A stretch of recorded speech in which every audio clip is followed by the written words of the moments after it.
حضرت ابو ہریرہ رضی اللہ تعالیٰ عنہ راوی ہیں، آقا کریم علیہ الصلوۃ والسلام نے فرمایا من افطر یوما من رمضان من غیر رخصہ، کہ جس نے رمضان المبارک کا ایک روزہ چھوڑ دیا بغیر کسی شرعی عذر کے۔ شرعی عذر یہ ہے کہ آپ اللہ نہ کرے اتنے بیمار ہیں کہ آپ کو کچھ نہ کچھ دن کو کھانا پڑتا ہے دوائی وغیرہ، اتنے بیمار ہیں کہ چارپائی کے اوپر پڑے ہیں، چل پھر بھی نہیں سکتے، اور آپ کو گاہے بگاہے کچھ نہ کچھ کھلانا پڑتا ہے، قصدن چھوڑ دیا، شرعی عذر بھی نہیں ہے، ولا مرض، اور بیماری بھی کوئی نہیں ہے، لم یقضیہ صوم الدہر کل و انسامہ، ایک روزہ جان بوجھ کر چھوڑ دیا، اب ساری عمر روزے رکھتا رہے، ایک روزے پر تو اس کی قضا ہو جائے گی، اب ساری عمر روزے رکھتا رہے، اس رمضان کی برکت، رمضان کی فضیلت، رمضان کے انوارات کو نہیں پا سکتا۔ حضرت علی فرمان موجود ہے من صام یوما تطوعا، ایک نفلی روزہ رکھا، ثم اؤتی ملء الارض ذهبا، 24,000 کلومیٹر زمین ساری سونے کی بھر کی، ساری زمین سونے سے بھر کر اس آدمی کو دے دو، یہ تیرے نفلی روزے کا بدلہ ہے، تو اس شخص کے نفلی روزے کا حق ادا نہیں ہو سکتا۔ تو صحت مند ہیں، ہٹے کٹے ہیں، سارے کام کاج ٹھیک کر رہے ہیں، دنیا کے کاموں میں خوب لگے ہوئے ہیں، لیکن رمضان کا روزہ چھوڑ رہے ہیں، یہ میرا یہ عذر ہے، وہ عذر ہے، میں روزہ رکھتا ہوں مجھے پیاس لگتی ہے، میں روزہ رکھتا ہوں مجھے بھوک لگتی ہے، میں روزہ رکھتا ہوں میرا یہ ہو جاتا ہے۔ کتنے شیطانی وساوس اور کتنے خواہشات کے اندر دھنس چکے ہیں کہ اب ان کے لیے روزہ رکھنا بھی مشکل ہو۔ تو اللہ نے جوانی دی ہے تو اس جوانی کا قیامت والے دن پوچھا جائے گا، اللہ نے صحت دی ہے تو صحت کے متعلق پوچھا جائے گا کہ صحت کہاں خرچ کی ہے، جوانی کن کاموں میں کھپائی ہے۔ تو آج اگر اللہ نے صحت دی ہے تو آپ روزے رکھیں، اللہ نے آپ طاقت دی ہے تو آپ روزے رکھیں، اور اس طاقت کو کہاں خرچ کریں؟ اللہ کی طاعت کے اندر، اللہ کی رضا کے اندر، حضور علیہ الصلوۃ والسلام کی خوشنودی والے اعمال کے اندر۔ اسلام کی بنیاد 5 ستونوں پر مشتمل ہے،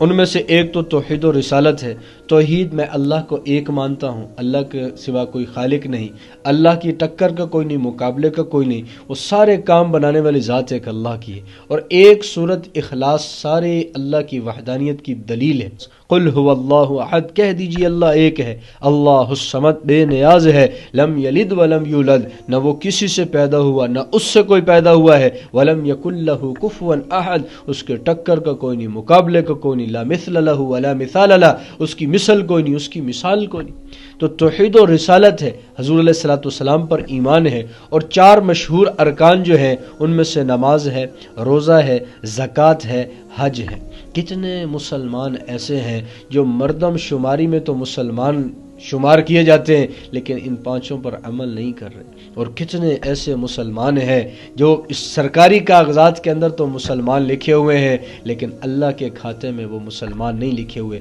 اللہ کے ہاں وہ مسلمان شمار نہیں ہوتے۔ ابن عباس رضی اللہ تعالیٰ عنہما کی روایت ہے کہ فرمایا کہ اسلام کی بنیاد 3 ستونوں پر ہے، سب سے پہلے کلمہ ہے، پھر نماز ہے، پھر روزہ ہے، ان تینوں میں سے کوئی ایک کو بھی چھوڑ دے تو وہ کافر ہے، اور فرمایا اس کا خون کر دینا حلال ہے۔ تو بعض لوگ پھر اس میں یہ اعتراض کر رہے ہوتے ہیں کہ روزہ وہ رکھے جس کے گھر میں کھانا نہیں، یہ عقل میں نہ آنے والی بات ہے، یہ کم عقل ہیں، ان کو سمجھ نہیں، ان کو پتہ نہیں ہے، ان کے اوپر ان کی خواہشات غالب آ چکی ہیں۔ روزہ رکھ کے انسان بھوکا رہتا ہے، اور اللہ کو ہمارا بھوکا رہنا پسند نہیں ہے، اللہ پسند نہیں فرماتے کہ میرا بندہ بھوکا رہے۔ دین کی کسی بات کا بھی، چھوٹی سی چھوٹی بات کا بھی مذاق اڑانا کفر تک پہنچا دیتی۔ ایک بندہ ساری عمر روزے نہیں رکھتا، ساری عمر اس نے کوئی نماز نہیں پڑھی، تو وہ کافر نہیں ہے، بشرطے کہ اللہ کے احکام میں سے کسی ایک کا بھی انکاری نہ ہو۔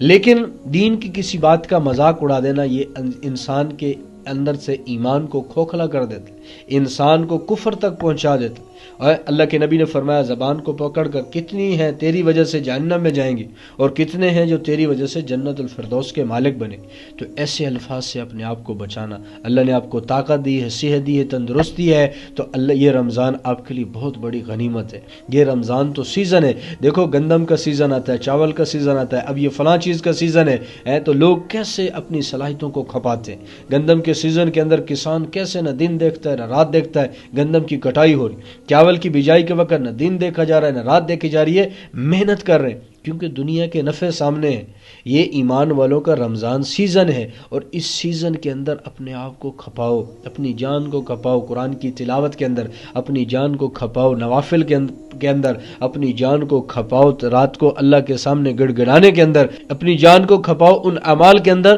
جو اعمال تمہیں اللہ کے قریب کر دیں، اللہ کے نبی کے قریب کر دیں، اور وہ اعمال جو تمہیں جنت کے قریب کر دیں، وہ اعمال جو تمہیں حوض کوثر پر حضور سے ملاقات کا ذریعہ اور سبب بن جائیں۔